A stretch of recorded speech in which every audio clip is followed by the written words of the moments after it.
अभी जी बोले हो मीना, एक बात बताओ सुधी जन, भगवान का कौन कौन बोला वो ये ना बता दो। मातारी नहीं बुलाओ, नहीं बुलाओ ना। रामायण में था दुख सुख जान दो, सभी से निवेदन है।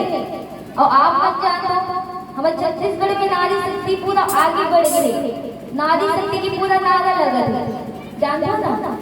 तो सभी से निवेदन है, जो ना निरंतर ताली के साथ भजन प्रारंभ करें।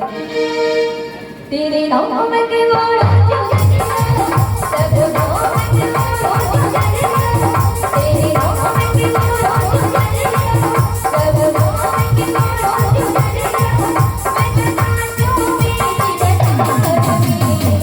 ऐसी हालत बन मेरे, ऐसी हालत बन मेरे, सवरिया तेरी ऐसी हालत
सवरिया